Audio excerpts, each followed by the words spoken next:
नमस्कार दोस्तों, good evening. तो अभी बात करेंगे हम टाटा मोटर के बारे में। दोस्तों, कल मैंने एक वीडियो बनाया हुआ था, तो उसके बाद भी जो है अभी पिछले 24 घंटों में दो नई न्यूज़ निकल के आई। कल शाम को आई थी और एक जो थोड़ी सी बैड न्यूज़ है जो आज मॉर्निंग में आई है। उसके चक्कर में आज शेयर प्राइस थोड़ा डाउन भी था। तो हम थोड़ा डिटेल में चलेंगे न्यूज़ के दम पे और फाइनली अपनी स्ट्रैटेजी रखते हैं कि क्या होने वाला है। तो दोस्तों, अगर चैनल में है प्लीज़ चैनल को सब्सक्राइब कर लीजिए, बेल आइकन प्रेस कीजिए, जिससे इस तरह की आपको अच्छी वीडियो मिलती रहे। अब न्यूज़ पे चलते हैं। तो दोस्तों, पहली न्यूज़ तो यही है, ठीक है। Tata Motors bets on big CV growth unveil, ठीक है। तो मैंने आपको 2-3 पहले वीडियो बनाया हुआ था, ध्यान से सुनिएगा। 2-3 पहले मैंने वीडियो बनाया था जिसमें बोला था कि टाटा का जो पैसेंजर व्हीकल है, जो ठीक है, जो सवारी गाड़ी है, लाइक सफारी हुआ, नेक्सन हुआ और भी मॉडल हुआ, ठीक है, उन सब में तो बादशाहत कायम है। बट इसका जो एक कमर्शियल व्हीकल वाला पोर्ट था, आपको मालूम होगा कि 8-10 साल पहले आप लोग जब याद कीजिए तो बड़े बड़े ट्रक आते थे टाटा के। धीरे धीरे समय के साथ जो है वो कमर्शियल व्हीकल में टाटा की बादशाहत कम होती गई और धीरे धीरे अशोक लेलैंड वगैरह उसका जगह लेते गए। अब एक न्यूज आई है कि टाटा मोटर जो है फिर से कमर्शियल व्हीकल में पार्टिसिपेट करने वाला है, पिग। और उसके चक्कर में उन्होंने एक नया मॉडल निकाला हुआ है, ठीक है। हम डिटेल में जानेंगे क्या है। अब सीधा सीधा ये जान लीजिए कि firm expect commercial vehicle grow 30%, ठीक है। Commercial vehicle mean passenger vehicle PV business अच्छा कर ही रहा है, अब सीवी बिजनेस कमर्शियल व्हीकल भी अच्छा करने की तैयारी है। पीवी व्हीकल, ठीक है, प्राइवेट ये जो है लगभग 50% का ग्रोथ सेल्स में दे रहा है, और इसका भी जो सीवी व्हीकल है कमर्शियल व्हीकल, ये भी 30% ग्रोथ देने की बात चल रही है, ठीक है। इसमें अंदर बहुत सारी चीज़ें लिखी हुई हैं, वो हम बहुत ज़्यादा डिटेल में नहीं बात करेंगे। अभी अपने को मोटा मोटी इतना समझिए कि सीवी बिजनेस जो कमर्शियल व्हीकल वाला पार्ट है उसमें भी टाटा मोटर ने स्ट्रैटेजी बना के कमर कस ली है, और सीधा का सीधा फाइनली सेल्स में इफेक्ट पड़ेगा, सेल्स बढ़ेगा और फाइनली रेवेन्यू बढ़ेगा और शेयर प्राइस बढ़ेगा, इतना मोटा मोटी समझिए, ठीक है। अब दोस्तों दूसरी न्यूज़ चलते हैं। जो आज की न्यूज़ है थोड़ी हल्की सी खराब न्यूज़ है। वो न्यूज़ क्या है?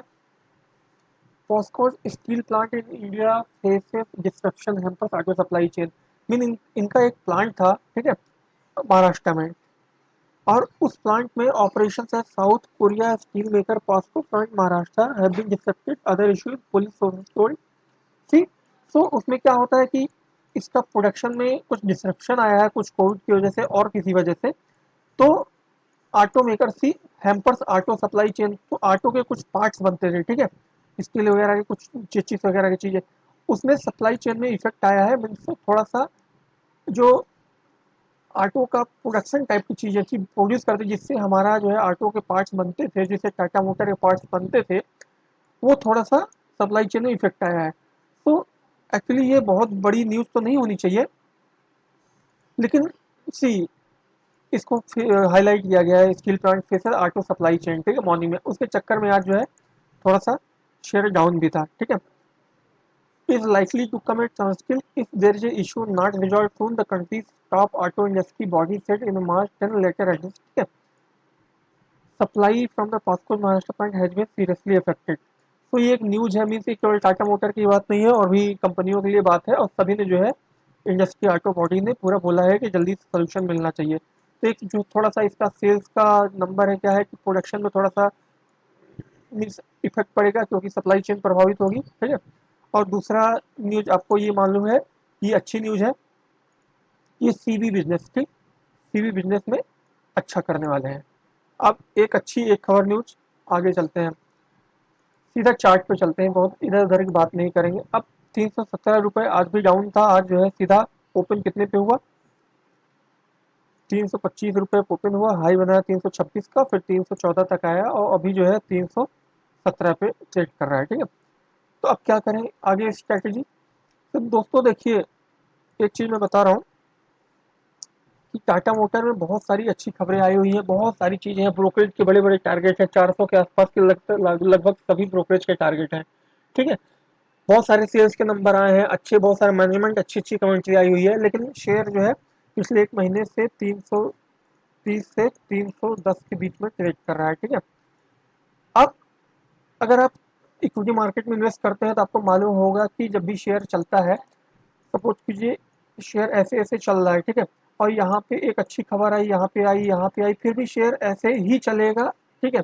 और किसी एक टाइम पे खबर आए चाहे ना आए, किसी एक टाइम पे किसी कोई एक पॉजिटिव न्यूज आए चाहे ना आए, किसी एक टाइम पे छोटी सी पॉजिटिव न्यूज आए, ये जंप मार देगा। तो टाटा मोटर की कहानी भी यही है, हम लोग अच्छी खबर इधर है, इधर है, इधर है, ऐसे होती चली है, लेकिन शेयर प्राइस यहीं से 330 से 310 के बीच में है। किसी एक खबर पे ये ब्लास्ट करेगा और फिर पकड़ना मुश्किल हो जाएगा, ठीक है।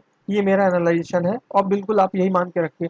डाउन साइड कुछ है ही नहीं है, डाउन साइड में इतने अच्छे, इतने मैनेजमेंट की कमेंट से इतने अच्छे नंबर के साथ में डाउन साइड क्या होगा? 310 तक तो आगे आप क्या चाहते हैं, फिर 100 रुपये जाए?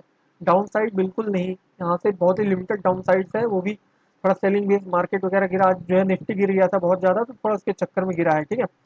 अब ऐसे ही किसी एक न्यूज़ के दम पे ये आगे बढ़ेगा। तो टारगेट वगैरह अभी तो थोड़ा सा ये है, किसी एक न्यूज़ पे जब ब्लास्ट करेगा तो हम टारगेट डिस्कस करेंगे। मेरा टारगेट इसका इंटैक्ट है, और मेरा शॉर्ट टर्म टारगेट 420 का टारगेट मैंने दिया हुआ है। ये विद इन 3 मंथ मैंने दिया हुआ है, ठीक है, याद कर लीजिएगा। 3 मंथ, विद इन 3 मंथ 420 का टारगेट, ठीक है। तो दोस्तों इस वीडियो में इतना ही, मिलते हैं अपने नए वीडियो में। चैनल को प्लीज़ सब्सक्राइब कर लीजिए। तब तक के लिए धन्यवाद।